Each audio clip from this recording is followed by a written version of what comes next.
glisser sur les eaux du Rhin, prendre le bateau à Hambourg, traverser l'Atlantique vers l'Amérique.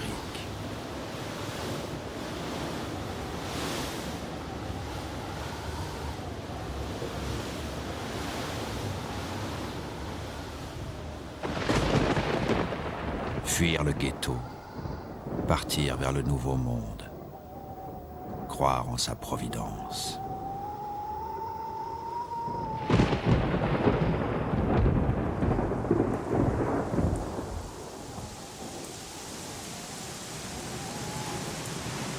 Simon Guggenheim, sa femme et ses 12 enfants veulent atteindre ce pays où l'on promet le libre exercice des religions, la liberté de parole, le droit de posséder une terre, de s'enrichir.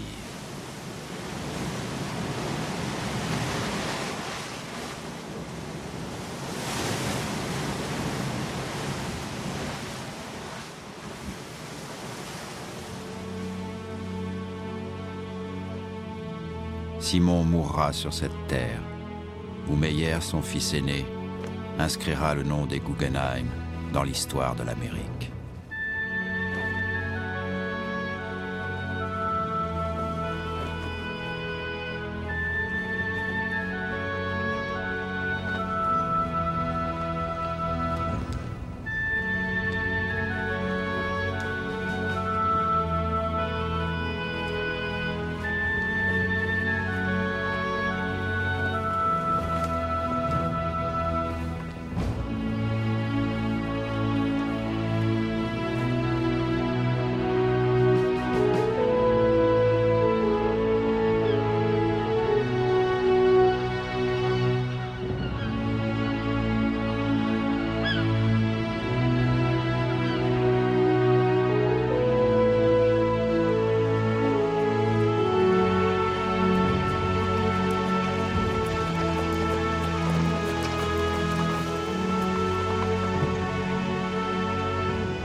Animé d'une formidable ambition, Meyer Guggenheim, devenu le chef de famille, installe sa femme, ses 3 filles et ses 7 garçons sur le Upper West Side à New York, aux côtés des Vanderbilt, Astor et Rockefeller.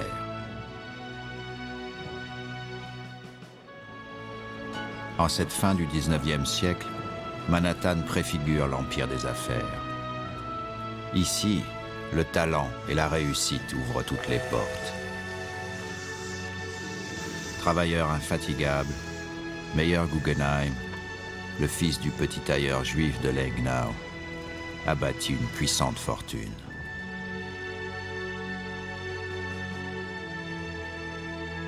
Ce pays laisse place à toutes les conquêtes. Meyer Guggenheim, aidé de ses 7 fils, entreprend l'une des plus spectaculaires aventures de l'industrie américaine. Mes fils sont comme des tiges que l'on brise aisément une à une, mais qui, liés ensemble, peuvent résister à n'importe quelle force exercée sur eux.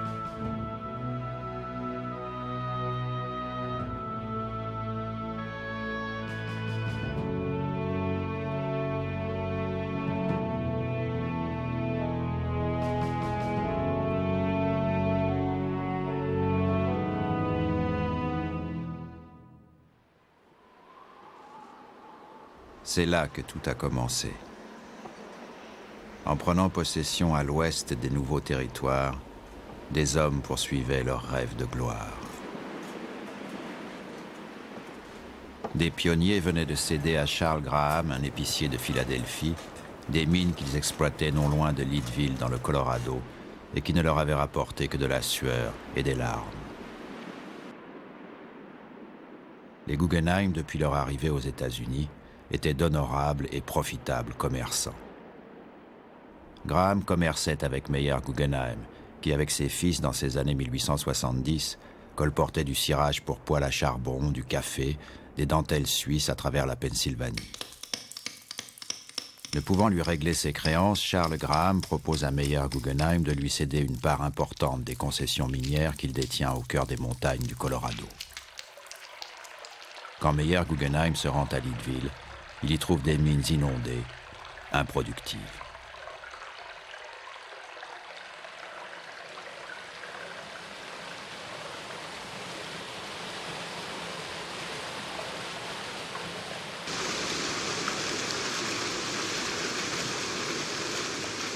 My Guggenheim ancestors created an incredible empire in metals, in copper and silver, and sometimes, of course, you don't find copper without finding silver and gold as well. So they were also very lucky.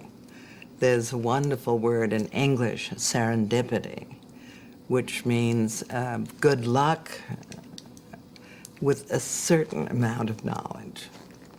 I mean, if they had not loaned the money and received a title to a mine that supposedly was worthless, the whole story of the Guggenheims might have taken an entirely different track.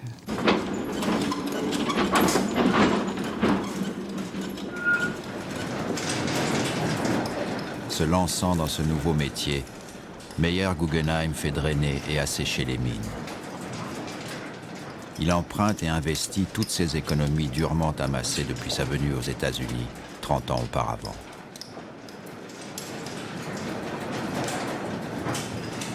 Sous les coups de pioche, les mineurs découvrent des veines d'argent pur et du minerai de plomb, comme aucune concession entourant Leadville n'a pu en produire jusqu'alors. C'est pour Meyer Guggenheim le début d'une gigantesque fortune.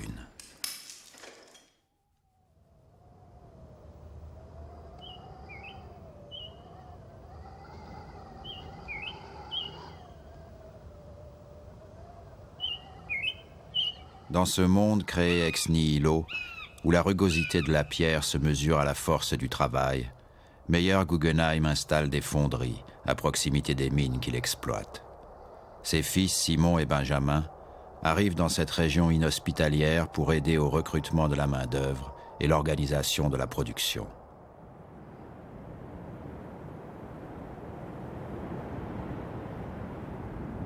Exploitant les ressources naturelles, croyant au progrès, les Guggenheim démontrent des qualités d'entrepreneurs remarquables.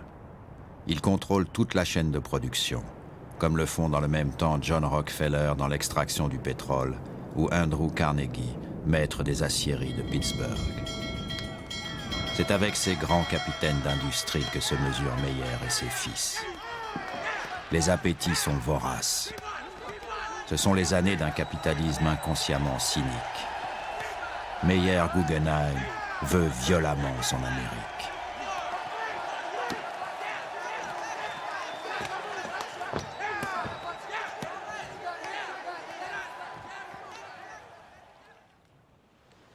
Mes garçons, vous serez tous millionnaires, et même multimillionnaires.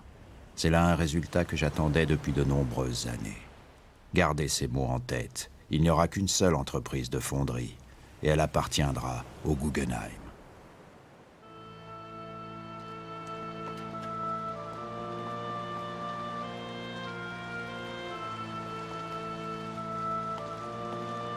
Le monopole sur les matières premières passe par de nouvelles conquêtes. Les grands industriels américains répondent à l'invitation du dictateur mexicain Porfirio Diaz. Il encourage les capitaux étrangers à investir massivement, leur assurant des concessions qui lèsent les intérêts de la population en aliénant les terres communales.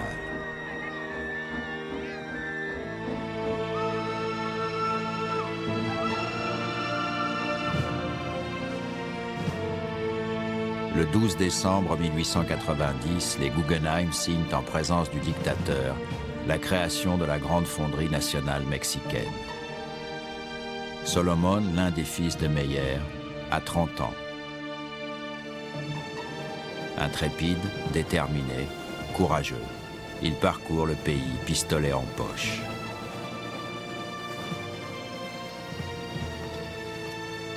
Les Guggenheim obtiennent l'autorisation de conduire l'exploration et l'exploitation de toutes les mines qu'ils voudraient acheter ou louer au Mexique. Solomon organise avec les lignes du chemin de fer national mexicain l'infrastructure nécessaire à l'exportation des minerais vers les grandes fonderies contrôlées par les Guggenheim.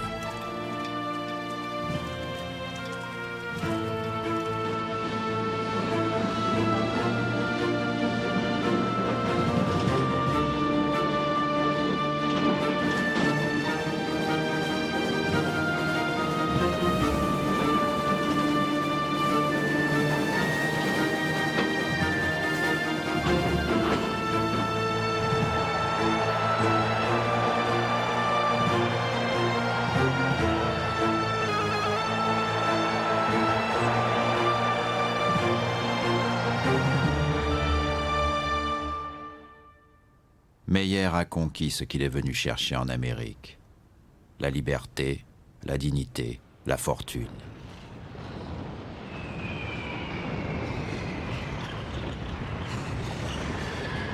En ce début du XXe siècle, installé à New York, il vient de créer un empire en contrôlant le trust de la métallurgie à Zarco.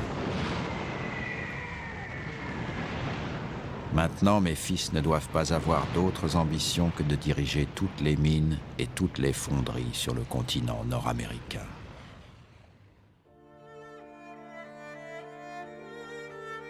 Les fils cadets Benjamin et William décident de quitter le cartel familial.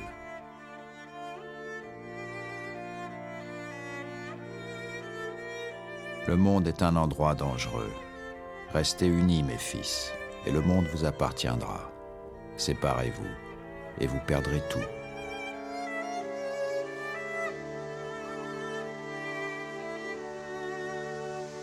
Meyer Guggenheim possède l'une des plus grandes fortunes d'Amérique et a fondé une dynastie lorsqu'il s'éteint à Palm Springs le 15 mars 1905.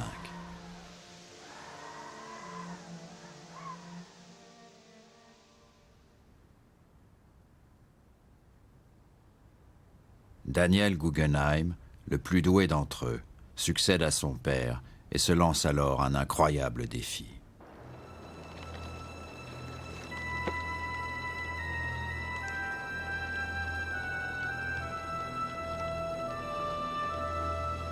Le Yukon et l'Alaska forment un empire sans peuple. Ce pays mérite le préjugé le plus favorable, dans la mesure où il offre ses mines aux mineurs et aux promoteurs.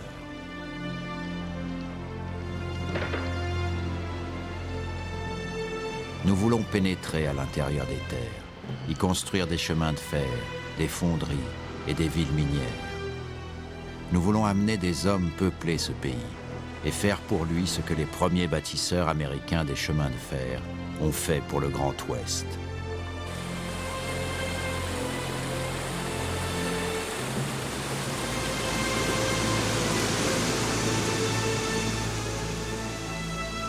Après de gigantesques travaux entrepris avec la complicité du puissant banquier J.P. Morgan, les Guggenheim vont investir 20 millions de dollars pour relier la côte au glacier de Kennecott.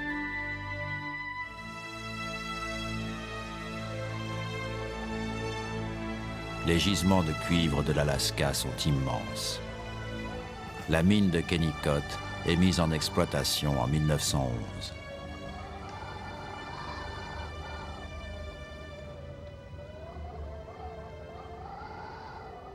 I admire my Guggenheim ancestors for having opened countries, Alaska, and areas that were, in just a short period ago, total wilderness. I mean, nobody thought of going to Chile, and people called Alaska Seward's Folly.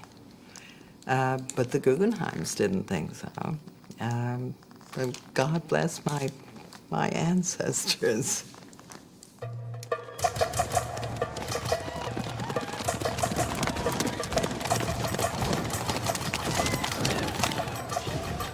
Sur la terre du Mexique, la révolution fait vaciller les intérêts des Guggenheim.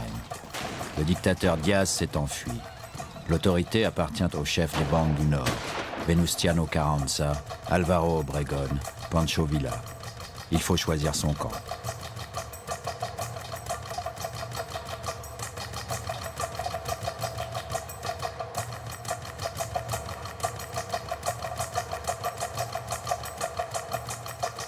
My grandfather backed General Obregon about the time of the Mexican Revolution. And fortunately, General Obregon won the revolution and felt that my grandfather had assisted him and gave him pretty much a monopoly on the handling of mines and smelters there. At that point, they built 3 or 4 smelters in Mexico, developed a number of mines, and while they got pretty rough with the oil people, they did not touch the mining people at that time. The reason why things worked very well at Osorco in the mining business was he got himself thoroughly founded in the question of metals and how it worked out. And he felt that the best thing to do was to hire the finest people and let them have their head. And one of them was John Hayes Hammond, who was a well-known mining engineer at the time.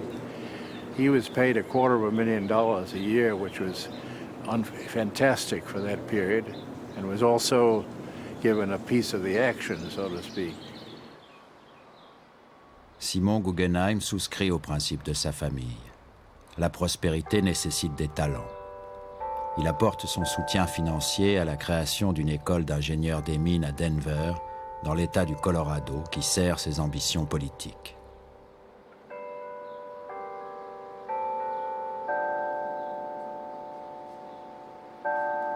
Simon Guggenheim came to the United States Senate in 1907. Everyone knew that Simon Guggenheim was a man of enormous wealth, and he joined other senators of great wealth. And indeed, a few years earlier, at the end of the 19th century, the Senate was known as a millionaires' club. They say there are 2 kinds of legislators. There are workhorses and there are show horses. And he was not a show horse. He was a workhorse who kept a very low profile and spent a lot of time working on his committee assignments to try to get as much federal money sent to Colorado, but also legislation protecting the industries of Colorado, particularly the mining industry, which he had a major role in. So millionaires tended not to stay in the Senate very long, and Guggenheim provides a very good example of somebody who came in for a short time, was bored, I think, with being a legislator.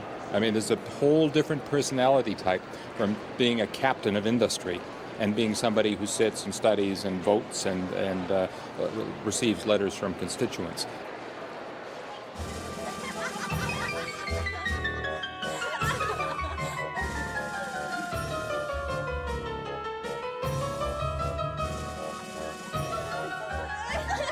Benjamin Guggenheim est à Paris depuis de longs mois. Il a quitté l'Amérique, où vivent sa femme et ses 3 enfants. Ses affaires périclitent. Loin de ses frères, sa fortune ne lui sourit plus. Il se décide à rejoindre New York. Il embarque le 1er avril 1912 à bord d'un bateau, le Titanic.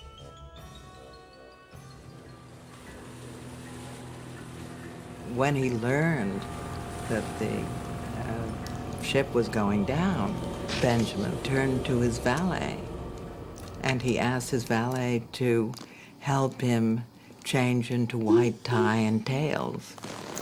And he said, perhaps I have not lived like a gentleman. Perhaps I can die like one.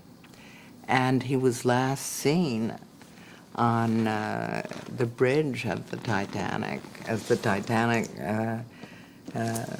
listed to one side, in his white tie and tails, smoking a cigar.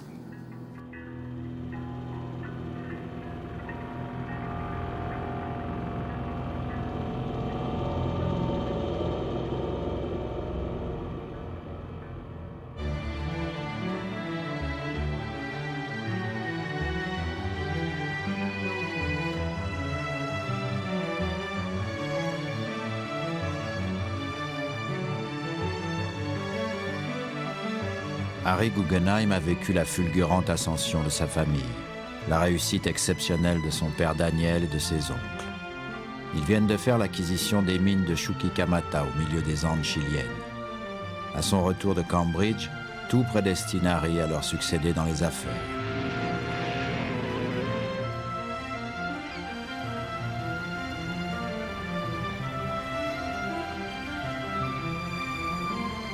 Il a 23 ans quand il assiste à son premier conseil d'administration. L'une des règles d'or de la compagnie était qu'une étape importante ne pouvait être franchie sans l'accord unanime des différents partenaires. Le plus savant, c'était le rôle de mon père, de présenter le nouveau pas en avant et de convaincre les autres d'avancer dans la direction qu'il avait choisie. Il était la meilleure incarnation que j'ai connue de l'expression « une main de fer dans un gant de velours ».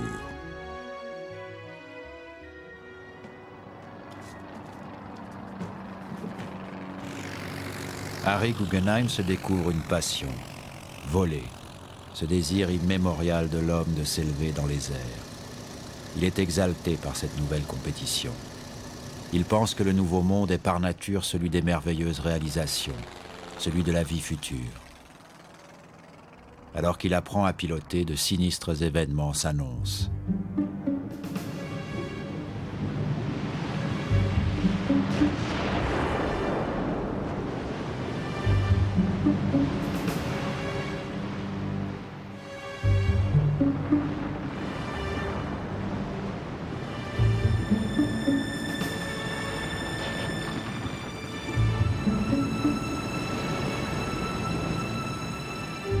L'Allemagne intensifie sa guerre sous-marine. Le 16 avril 1917, le commerce maritime et les intérêts américains étant menacés en Amérique centrale, le président Wilson déclare la guerre.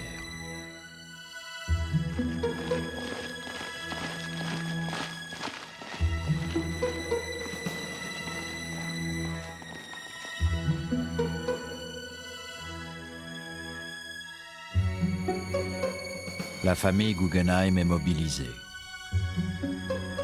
C'est naturellement dans l'aviation que Harry Guggenheim s'engage et combat en Italie.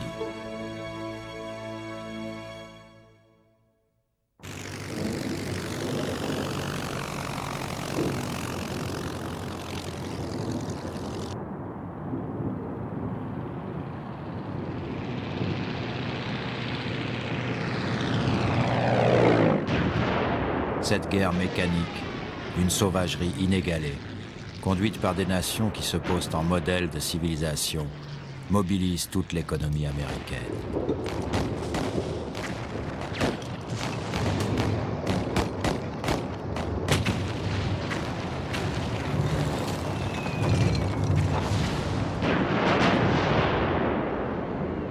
Isaac, frère aîné de Daniel Guggenheim, s'exprime brutalement alors que l'on soupçonne la famille de sympathie pour l'Allemagne.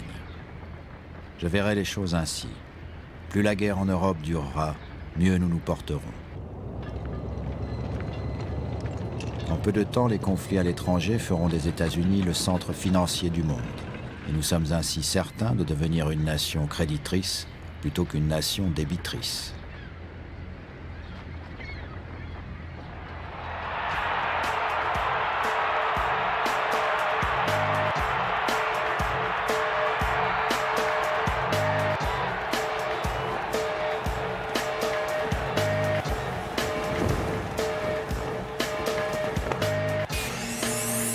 Une campagne de souscription à l'emprunt de guerre est lancée par le gouvernement américain. Comme Douglas Fairbanks et Charlie Chaplin, Daniel Guggenheim apporte son soutien à cette croisade du droit et de la liberté, telle que l'a définie le président Wilson. Citoyens en temps de paix, patriotes en temps de guerre, comment pourrions-nous nous comporter autrement? Nos fils, nos frères, les jeunes hommes de toutes nos familles sont allés de l'avant. Mais ils ne peuvent gagner la guerre à eux seuls. C'est notre rôle de mettre des armes dans leurs mains, ainsi que toutes les machines et outils de la guerre.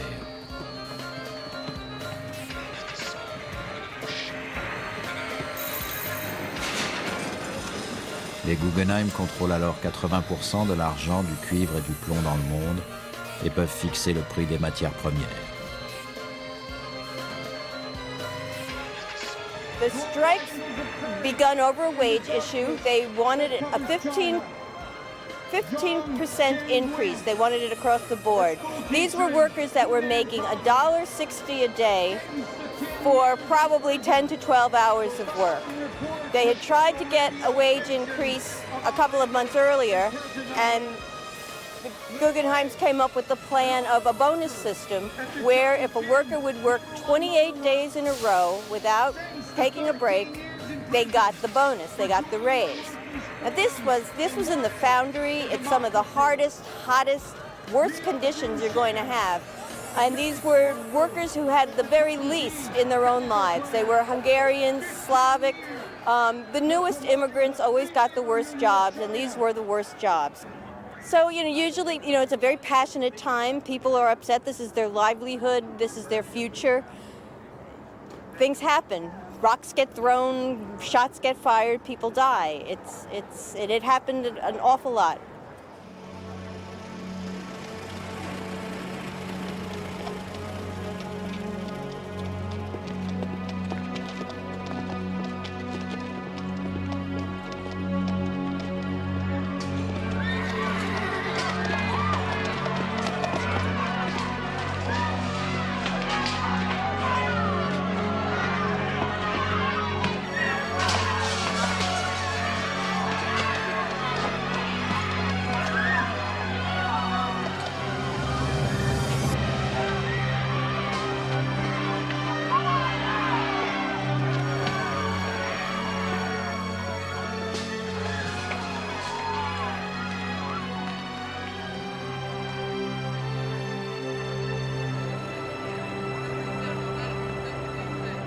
Le président Wilson menace de nationaliser les mines pour faire chuter les prix des métaux.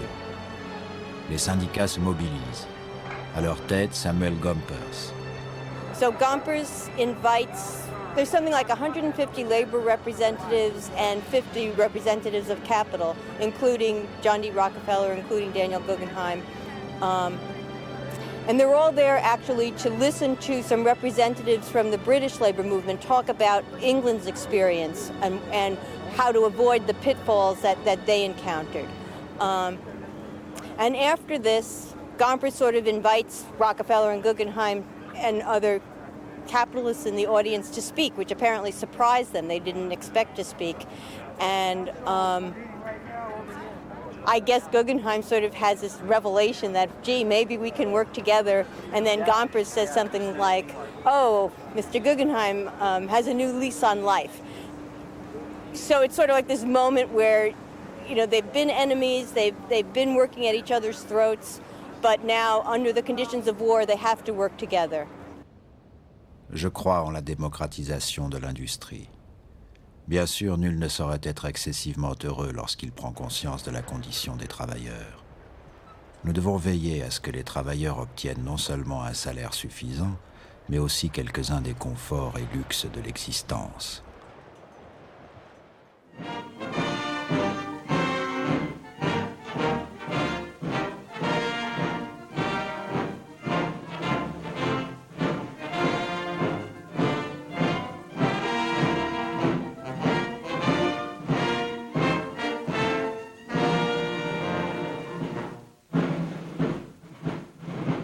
Harry rentre de la guerre.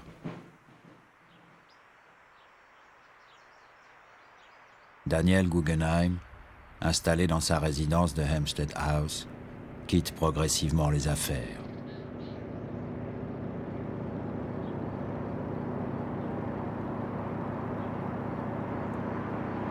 I hope the children will be here at the same time, so the children can get the benefit of what we say to the grandchildren. Silly girls, why do you put those hats on? Take your hat off. Take your hat off. Take your hat off. I was asked the other night what's the greatest pleasure that a human being can have in life. The greatest pleasure that a human being can have in life is the pleasure one gives to others. I think if one carries that thing out, you'll get a lot of fun in life, a lot of thrills in life. This idea of being selfish and getting enjoyment for oneself, not thinking of the other fellow, I don't think much of that proverb, of that feeling. Isn't it nice to have these two youngest grandchildren with us today? My grandfather played golf, and there was a billiard room in the main house, and he played billiards. There were butlers and pantrymen and cooks.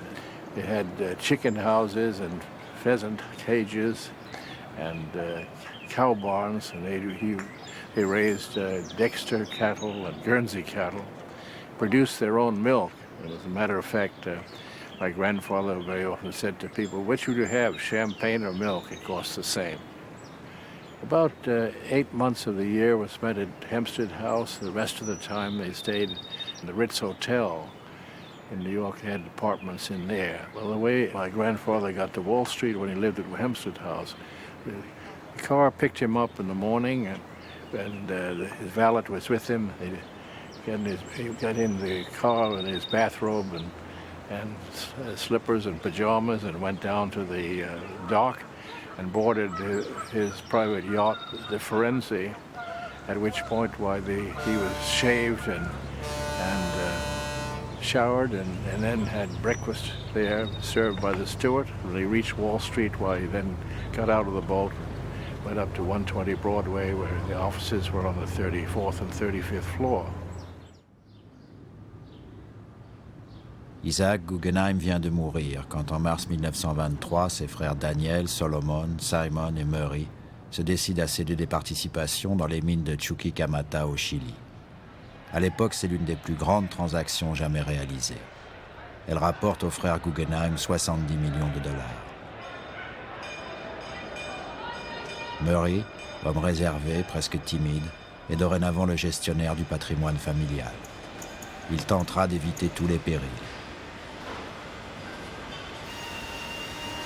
Pratiquant les chiffres et les statistiques, jouant du cours des matières premières, il s'efforcera de préserver une fortune industrielle estimée dans ces années 20 à plus de 300 millions de dollars.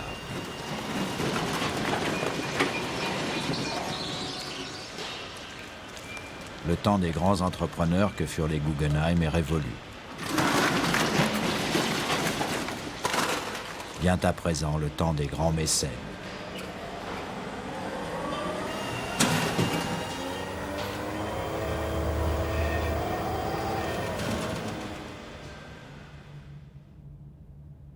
The John Simon Guggenheim Memorial Foundation was started in 1925 by Senator Simon Guggenheim and his wife Olga as a memorial to their son, young John Simon, who died at age 17 of mastoiditis, which is an infection of the ear. Now it could be easily resolved, but then it was a tragic event in their life.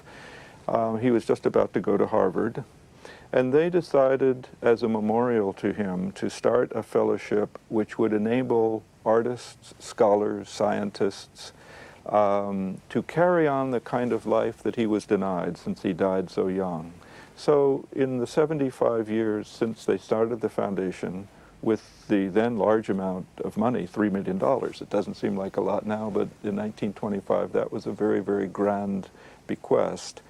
In the years since then, there have been 14,500 fellows who, in a way, are living memorials to young John Simon. It wasn't so much to preserve the name Guggenheim as it was to honor their son. It served both purposes. It does indeed make the name Guggenheim is a name to conjure with in this country, partly because of the Guggenheim Museum. There were several brothers, and they all left important legacies behind. But I think in this case, it really was meant as a memorial, and not so much as, you know, a monument to their own generosity or wonderfulness. I think it was it was a way of dealing with their grief. They dealt with their grief by making something beautiful out of their sorrow and creating this program that in a way kept their son alive in all sorts of important ways.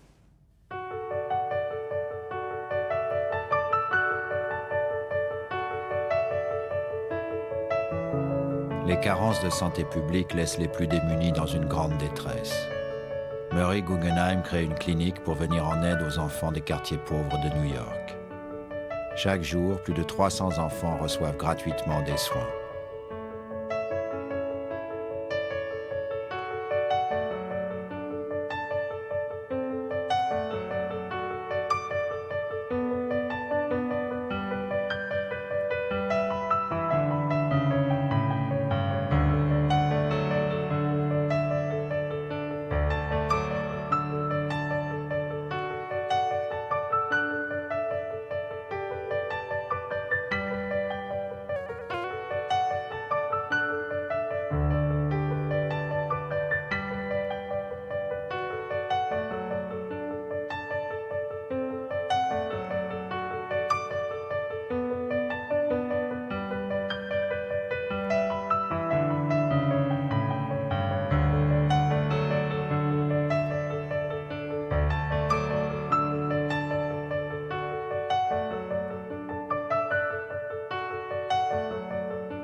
to get to that point where you have taken care of your family and your heirs, and you can look beyond that and see what sort of good you can do. It's extraordinary, isn't it? When you think where it started with nothing. It started with a man who had a certain desire to succeed. Well, that's the American dream.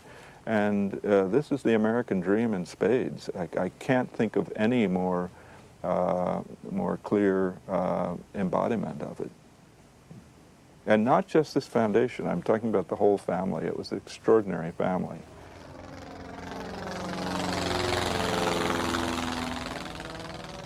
What happened in the post-World War I time frame was that Harry Guggenheim, a World War I U.S. naval aviator, was very interested in making certain that American aviation remained very healthy and vibrant. And he was very receptive to the notion, as was his father Daniel. These two individuals were very concerned that the 1920s be a time period in which American aviation would expand and would have a tremendous impact upon the business world. And that's why Harry was so receptive, and Daniel was particularly receptive, when Chancellor Elmer Brown of New York University approached Harry Guggenheim and said, "We would like to set up a school of aeronautical engineering, and would your uncles be willing to contribute to a fund that we will start to raise public money to do this?" And instead, Daniel Guggenheim, at the behest of Harry, took it upon himself to completely fund this institution for $500,000. That was a remarkable event.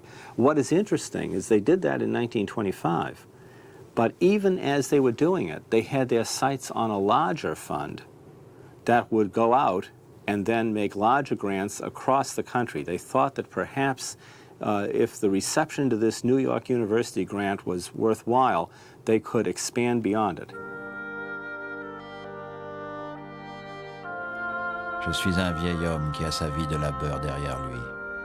Avec l'aide de mon fils Harry, je souhaite consacrer le reste de mes jours à l'étude et à la promotion de la science de l'aéronautique. Je vois là le plus vaste champ d'opportunités qui se présente de nos jours pour les sciences et le commerce des pays civilisés. One of the more interesting figures in the entire story of the Guggenheims in aviation is Charles Lindbergh. Now, Charles Lindbergh is a very romantic and very important figure in the history of aviation, but he was a Guggenheim Fund trustee. How he came to be a Guggenheim Fund trustee and what he did for the Guggenheims is very interesting. J'ai appris que Lindbergh se trouvait à Curtis, où il préparait sa traversée solo. Et je me suis dépêché pour avoir une chance de jeter un coup d'œil à son avion. À mon arrivée, plusieurs personnes se trouvaient déjà sur les lieux. Je ne me souviens pas de ce que je leur ai dit.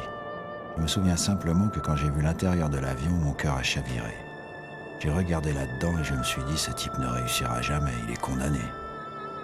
Au moment de partir, je lui ai dit avec nettement plus d'optimisme dans mes mots que dans mes pensées, quand vous reviendrez aux États-Unis, venez me voir à la Fondation.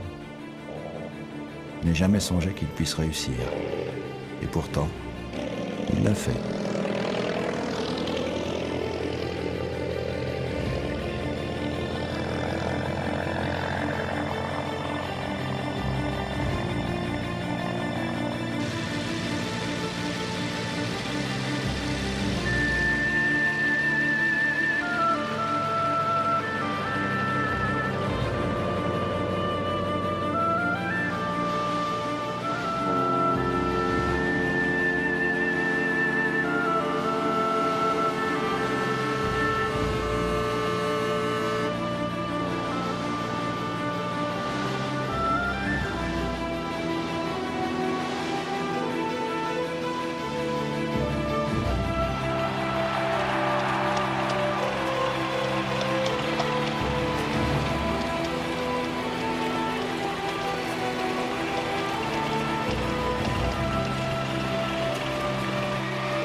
Harry felt that there was a story here that was very important to tell, that aviation was reliable, and he believed very strongly that Lindbergh could serve as a fund trustee because he already had such a tremendous public following and such tremendous public adulation.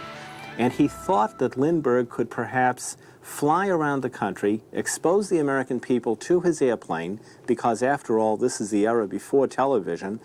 Lindbergh could show the aircraft, could fly over communities, could drop messages, could speak about the value of flight, and this would be very, very worthwhile. Lindbergh had been besieged by people trying to get him to work for them or support their products after his flight. And he was himself a very reserved, very shy fellow who was very public-minded. And Guggenheim, recognizing this quality in Lindbergh, was very impressed, because I think he reflected that Lindbergh in some ways was a mirror almost of himself.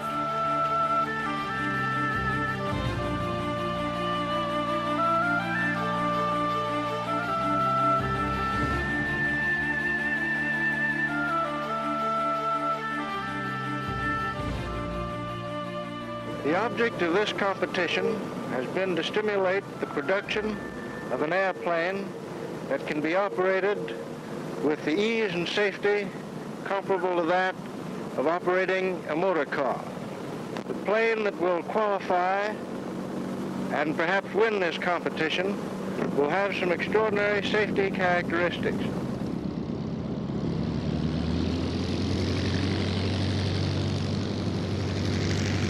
The Guggenheim Foundation, the people who ran it, were especially interested in making flying safer. And one of the real difficulties in the mid to late 1920s was the inability to fly when you couldn't see the ground. So the Guggenheims established the Full Flight Project. They built a laboratory at the Army Airfield at Mitchell Field, Long Island. They talked the Army into giving them one of its best pilots, Jimmy Doolittle, one of the great heroes of world aviation. And working with the Guggenheim Foundation, Doolittle developed a whole string of instruments, very accurate altimeters, magnetic compasses, radio range instruments, and that sort of thing, that enabled a pilot to navigate when he or she couldn't see, and ultimately even enabled them to land in a fog or at night when you couldn't see. It was just an extraordinary contribution. Prevent the funds check for $100,000 to the winner of the Daniel Guggenheim Safe Aircraft Competition, the Curtis Tanager, and I herewith hand to Mr. C.M. Keyes and Mr. Frank Russell the check for the... Le lundi 21 octobre 1929, Harry Guggenheim fait la une du Times. Il vient d'être nommé ambassadeur des États-Unis à Cuba par le président Hoover. Le jeudi 24 octobre, c'est le krach de Wall Street. Le puissant banquier J.P. Morgan, avec lequel Daniel Guggenheim avait mené l'aventure de l'Alaska, sollicite ce dernier pour juguler la crise en constituant un pool financier. Les grandes fortunes tentent de sauver la bourse.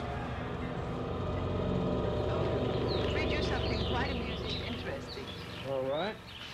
Let me hear it. What's it all about?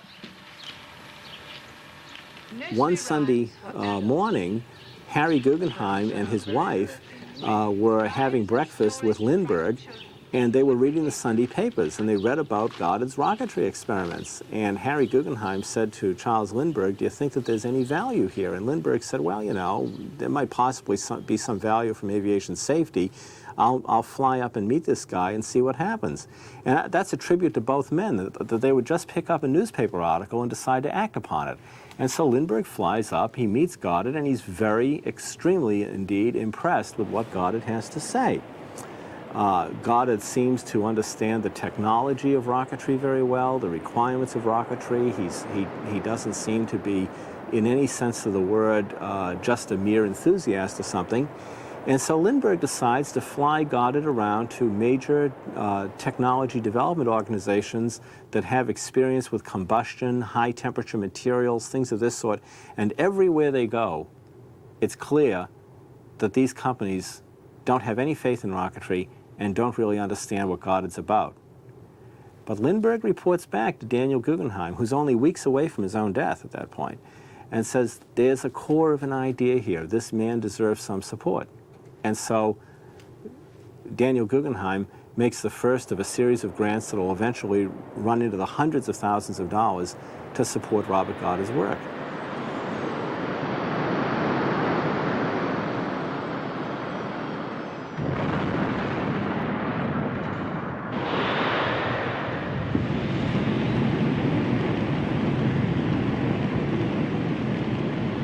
Cette intuition propre à la famille Guggenheim de repérer les talents engage Daniel Guggenheim à soutenir Goddard dans ses recherches.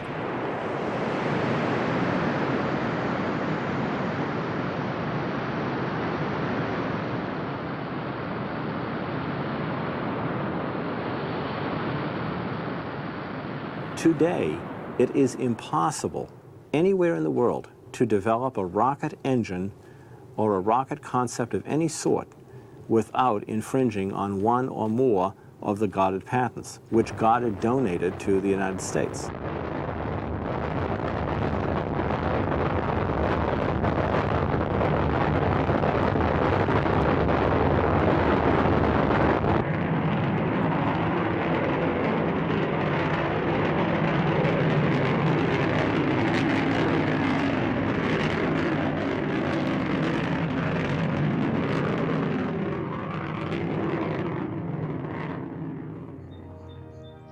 Daniel écrit dans l'une de ses dernières correspondances à Harry, son fils, « L'argent, quant au luxe qu'il me procure, a pour moi une valeur très minime. Mais l'argent représente du pouvoir, et le pouvoir est une chose dont il faut user, sans pourtant en abuser. Avec de l'argent, donc avec du pouvoir, tu peux accomplir beaucoup, et cela pour ton bien, grâce à la satisfaction que tu auras d'avoir accompli quelque chose pour ce monde. »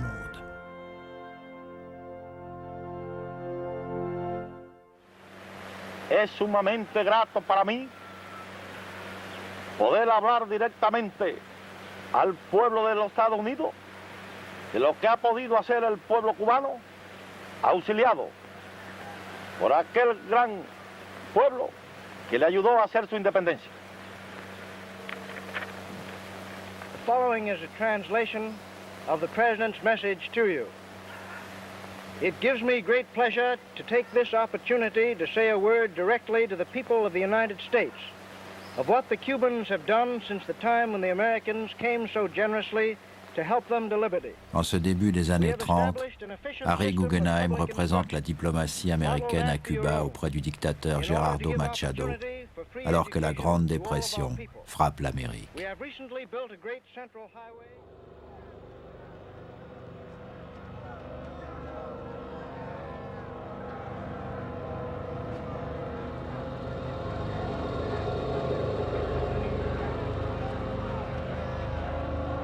« 12 millions de chômeurs, le pays est au bord du gouffre quand l'Amérique porte au pouvoir le président démocrate Franklin Delano Roosevelt.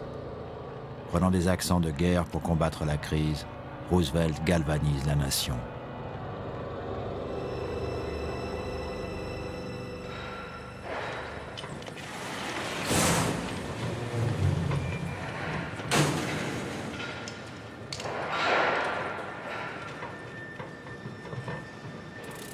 L'aéronautique participe à la régénérescence de la nation et devient une industrie, donnant raison aux prophéties de Daniel Guggenheim. L'économie américaine retrouve peu à peu le chemin de la prospérité.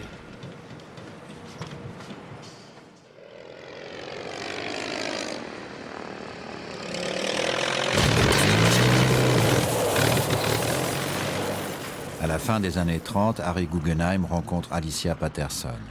Cette jeune femme au tempérament sportif est la fille de Joe Patterson, fondateur et rédacteur en chef du New York Daily News, et petite-fille de Joseph Medill, le fondateur du Chicago Tribune. Pourtant, elle ne manifeste pas d'intérêt particulier pour les métiers de la presse quand Harry l'épouse en troisième noces. Harry and Alicia were two extraordinarily different people. He was 16 years older than she was. He was Jewish, she was Protestant. She was fun, he was boring. She had accomplished virtually nothing in her life except run around and get kicked out of school. She had set a few flying records for women, but in terms of actual accomplishment, she had accomplished virtually nothing. Everybody who talks about Newsday likes to talk about Alicia Patterson because she was the more interesting of the two figures, but actually it was Harry Guggenheim's idea. He knew that Alicia needed some training in the newspaper business, and the best way to get that training, he felt, was for her to run a newspaper of her own. So, on their honeymoon, Harry Guggenheim and Alicia got a telegram from a friend of her father's saying that he had found a newspaper that they could buy and take over on Long Island. Alicia was very reluctant to do it. She got cold feet, as we say. She became a little bit nervous about that, but Harry pushed her and made her decide, yes, let's start this newspaper. So it was his idea, it was his urging, and he saw the need for her to buckle down and begin to be serious about newspapering. And that's why he started this newspaper for her in a little garage in Hempstead. And it began on September 3rd, 1940. Harry, in a lot of ways, helped her immensely to get this thing going, because during the war years, it was a very shaky enterprise, and it was his money that kept the newspaper running. He was away a lot during World War II. He was a Navy commander, and while he was away, that's when she first began to run the newspaper herself without much interference from him. So she took advantage of his absence, essentially, during World War II to grow up a little bit and to be a responsible person.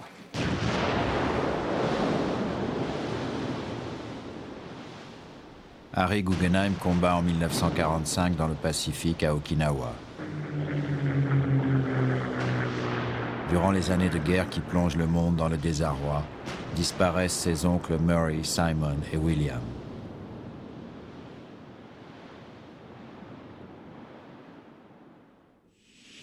Alors qu'au-dessus du désert de Californie, Chuck Yeager franchit pour la première fois le mur du son, Goddard vient de mourir.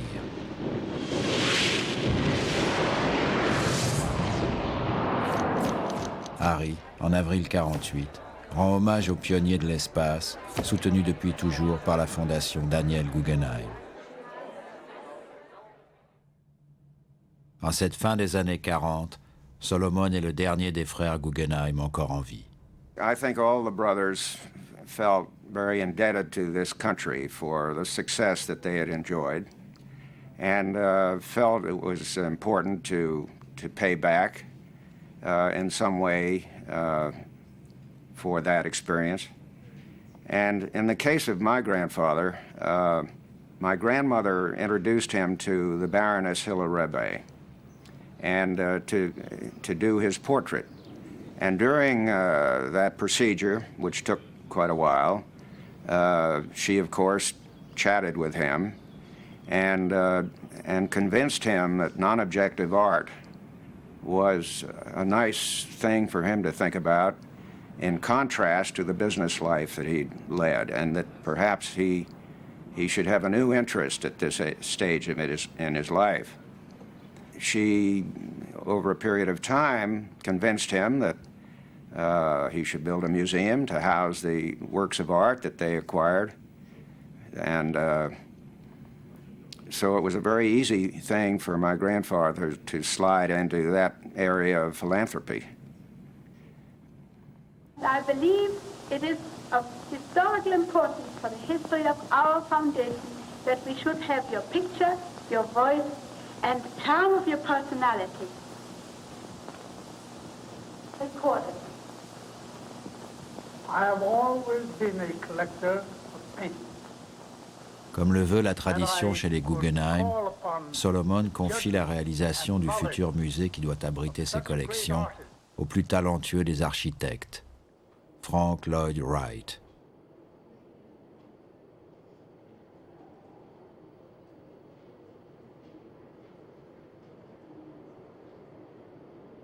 Quand ce vieux monsieur vit mes premiers croquis, il les examina plusieurs fois sans dire un mot et sans en détacher les yeux. Puis il me dit, « Monsieur Wright, je savais que vous y parviendriez. C'est cela. »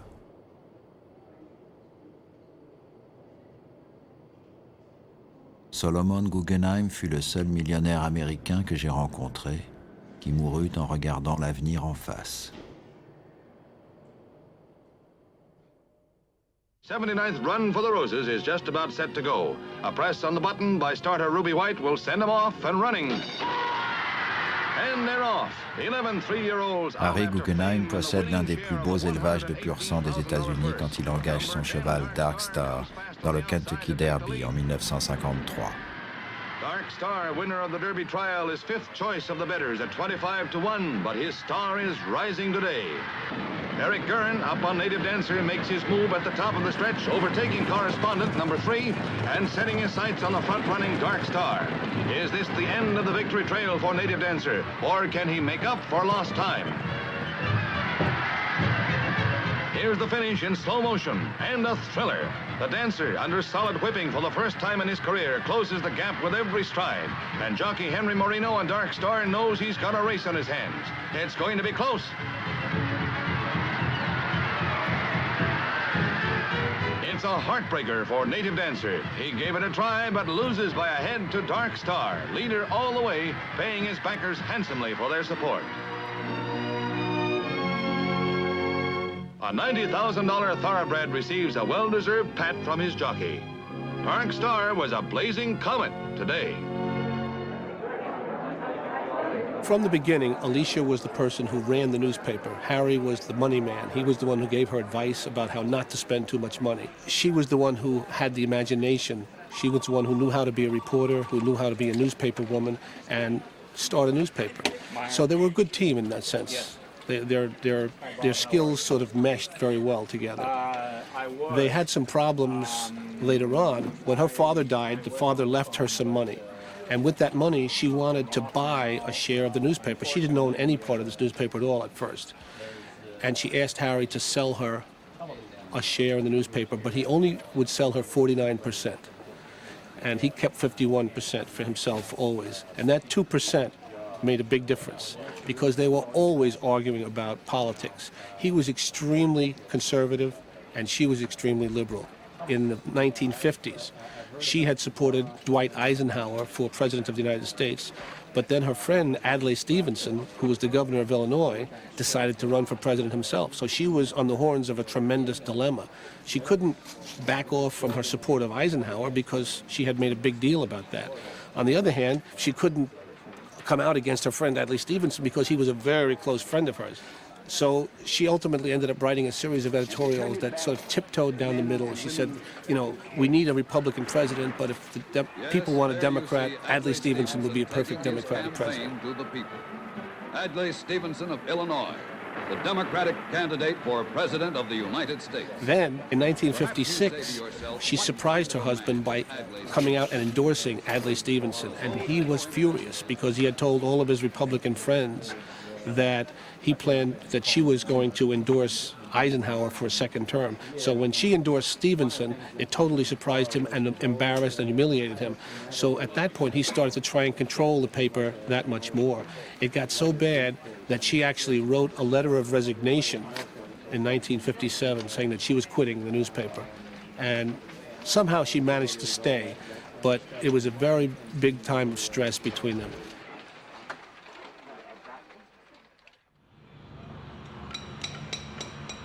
Après une lutte sévère avec les autorités de la ville de New York, en 1956, le permis de construire est enfin délivré. Frank Lloyd Wright peut exécuter le musée qu'il a conçu et qui deviendra l'institution la plus célèbre et la plus emblématique de la famille Guggenheim.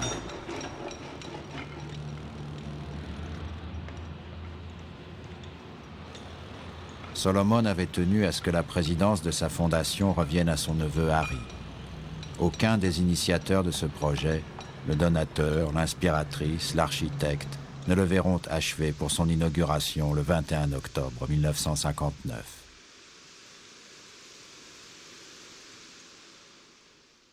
The most controversial building in the history of New York City, the Solomon R. Guggenheim Museum, is open to the public 15 years after it was commissioned from the late architect Frank Lloyd Wright. In opening ceremonies, Mayor Wagner snips through the tape, and first glimpses are had of the unorthodox building's interior, which stirs as much and as furious debate as the exterior. Inside, the museum consists essentially of a single continuous spiral ramp, whose design was the crux of battles with the city's construction code that helped delay completion. The slope is gradual, so the museum goer doesn't notice he is not standing on the horizontal. Mayor Wagner and Harry F. Guggenheim, nephew of the philanthropist and art collector Solomon R. Guggenheim, who before his death commissioned the museum, look over Gotham's new showplace of art for the avant-garde. Senator John F. Kennedy of Massachusetts. Harry and Alicia fought from the beginning. Finally, in the 1960 election, he decided that he wanted to support Richard Nixon, and she decided that she wanted to support John Fitzgerald Kennedy.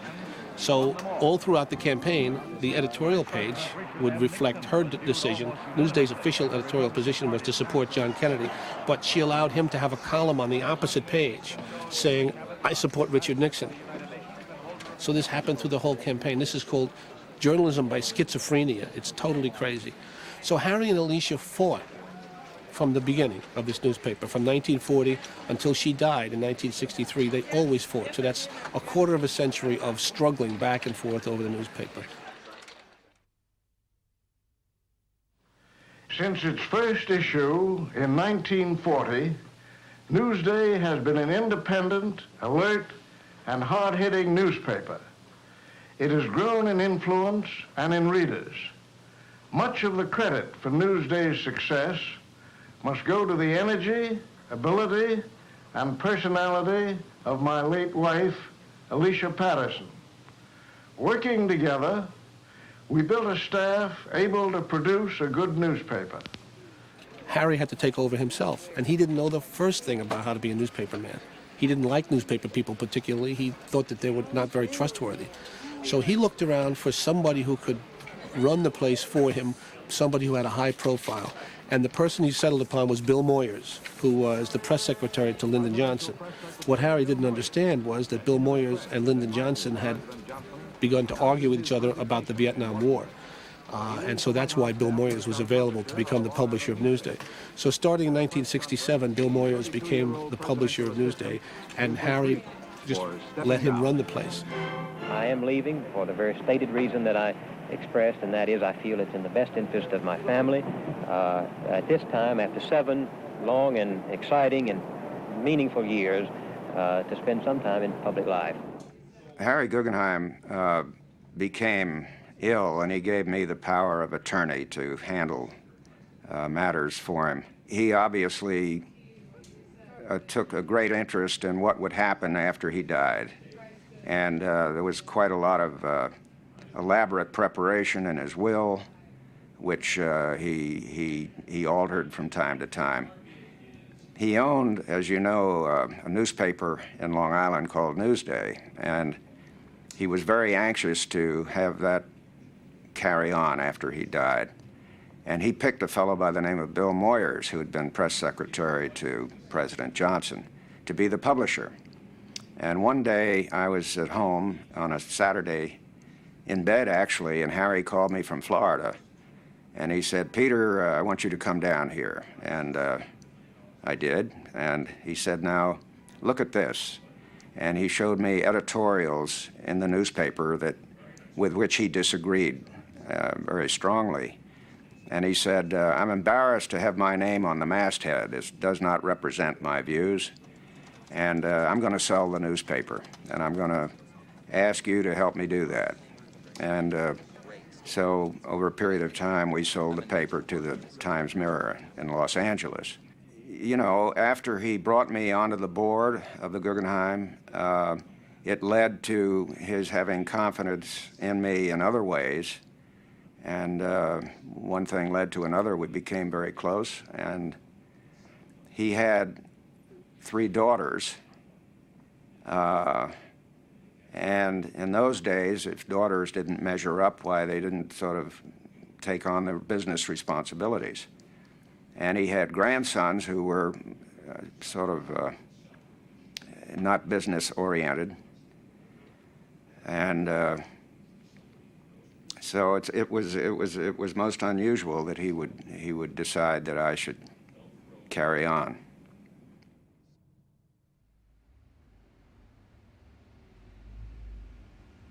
Harry Guggenheim took his presidency serious. Harry was very family conscious. He was the patriarch of the family, and I'm sure that it did hurt him that somebody as prominent in the art world as Peggy would remain outside of the joint undertaking. So when I came in the early 60s, I had known Peggy already, and I had began to make it a program of mine to bring this important part of the Guggenheim family under the same roof. And Harry Guggenheim accepted the initiative, and eventually, around 1964-65, allowed me to go to Venice as his emissary. Pourtant, quand Thomas Messer, le conservateur du musée Solomon Guggenheim, se rend à Venise, Harry Guggenheim sait que cette initiative contredit ses premières intentions exprimées à sa cousine Peggy quelques années auparavant. Il l'encourageait alors à céder sa collection et son palais à l'Italie. Mais Harry pouvait-il se résoudre à ne pas réunir sous une seule fondation portant le nom des Guggenheim ce qui pourrait être l'une des plus grandes collections d'art contemporain?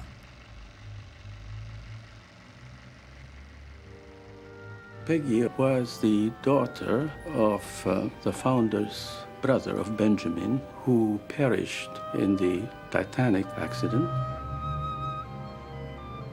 Peggy was getting old, and she had to begin to think about what happened to this marvelous collection. And eventually, her decision to give it to the Guggenheim and not, for instance, to the Tate Gallery, which very much wanted to have this exhibition, or to San Francisco. So there were any number of suitors, and she considered them.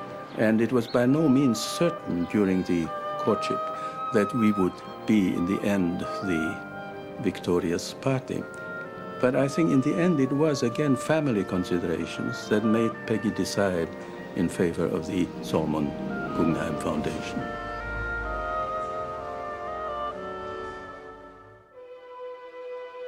Minus 15 to minus 10, 9, 8, 7, 6, 5, 4, 3, 2, 1, 0.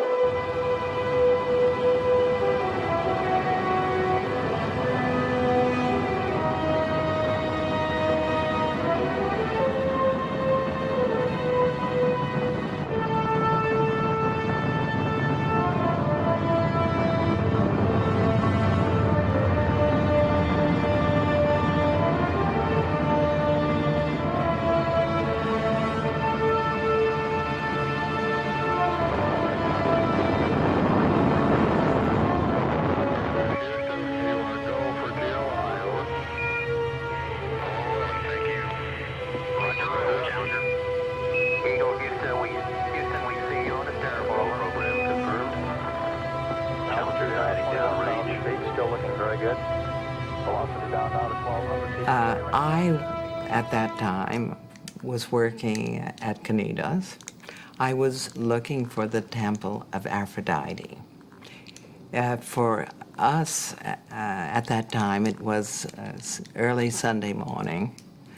The rest of my my team was in camp around a shortwave radio, listening to man take his first steps on the moon. And I had set off that morning in the company of a Swiss archaeologist because he was also a mountain climber, and I wanted to climb in a specific direction as the crow flies. I didn't want to have to take all these goat paths. Rolf was pulling me up over the last terrace wall, and I thought I had seen in the earth a spill of fill, which is the foundation fill, that was circular.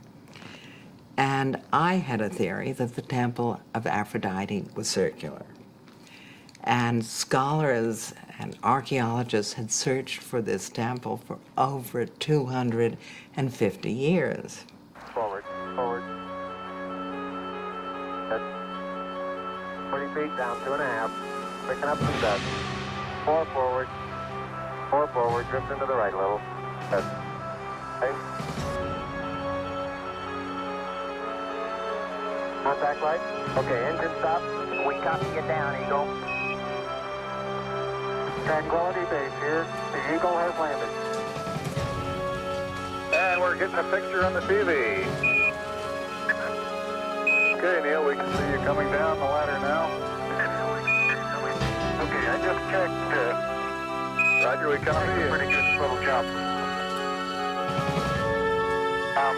At the foot of the ladder, the lamp footbeds are only depressed in the surface about 1 or 2 inches.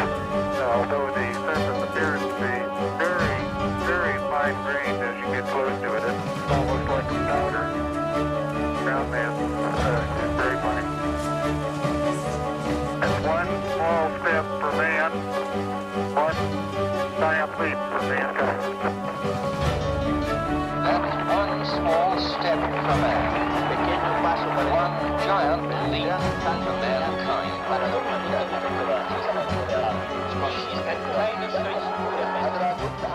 We went back to camp, and everyone was elated, saying, man has taken a great step forward in the future.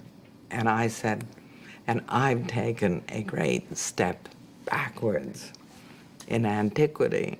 And my colleague said, but man has walked on the moon. And I said, yes, and I have walked on the temple of Aphrodite.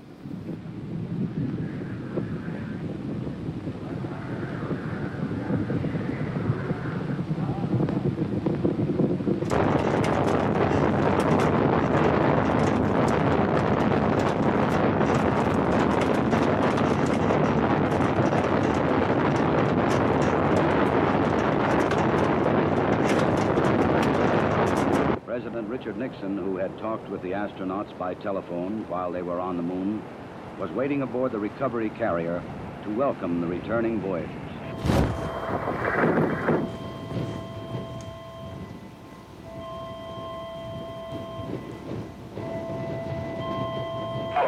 Apollo 11, this is Hornet, over. Apollo 1, this is Apollo 11, reaching a live course.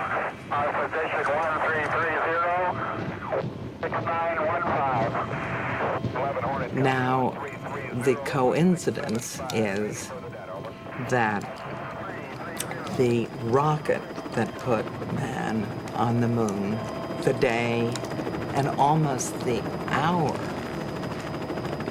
that I discovered the Temple of Aphrodite was Robert Goddard, financed by my great uncle, Daniel. The Guggenheims had dug in the earth for treasures, and the results of their treasures they used for the good of mankind and for the future in their various philanthropies in the studies of aeronautics. And here I'm digging in the earth for the treasures of the past. And Aphrodite was worshipped in conjunction with the moon for millennia. How is it that after 250 years of archaeologists searching for this temple, it is found on the morning that man first takes his first steps on the moon? My last name is Love, but I'm very proud to be a Guggenheim.